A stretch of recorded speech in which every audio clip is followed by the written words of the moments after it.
I'm Brandon, and so I'm bringing you a midweek greeting and wish you a really lovely week. And if you'll allow me to gloat a little bit, it's maybe going to be 28 or 29 here today, sunny and warm.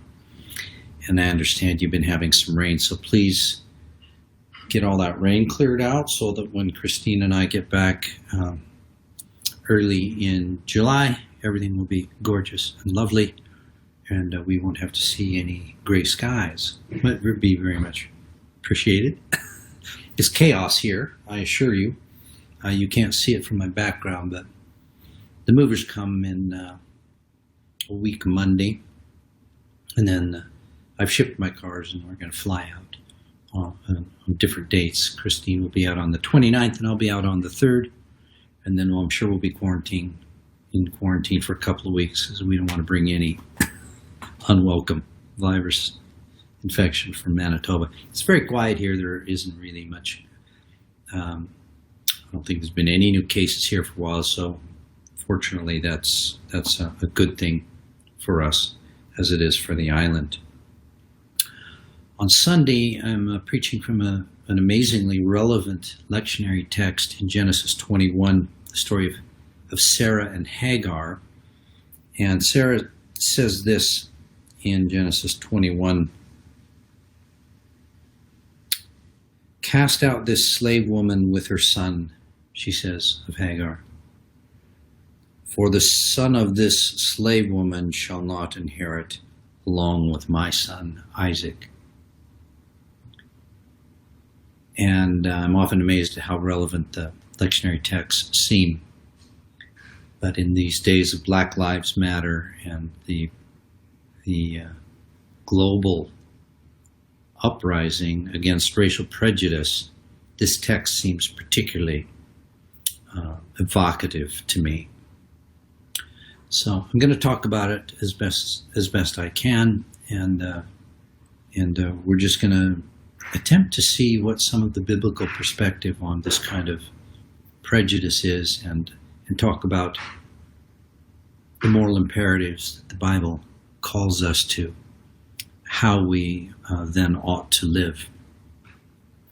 And so I'm looking forward to that. And it's a conversation we need to have. And if I may, I'd like to read to you from Psalm 100, which is in our readings for the week.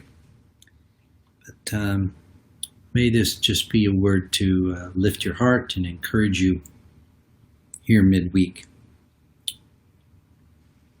"Make a joyful noise to the Lord, all the earth.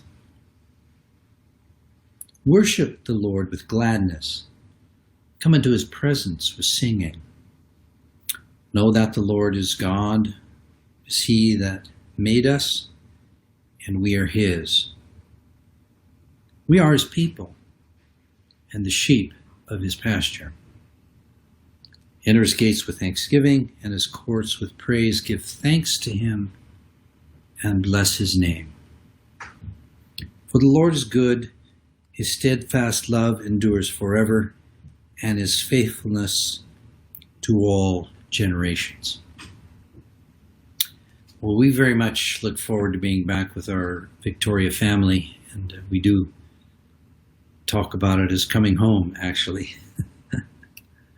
And we look forward to seeing everyone when circumstances allow. And I know our lead team and our administrative team and the board of the church are reviewing protocols related to opening and satisfying requirements to the Provincial Health Office and WorkSafe BC, and I'm just so grateful to the work that particularly Sherry and Calvin and Sylvia are doing to get those protocols so that we can move forward as time and circumstances allowed, and see one another's face in person at some point. So have a great week, and I look forward to seeing you on Sunday, and look forward to a great Father's Day worship service.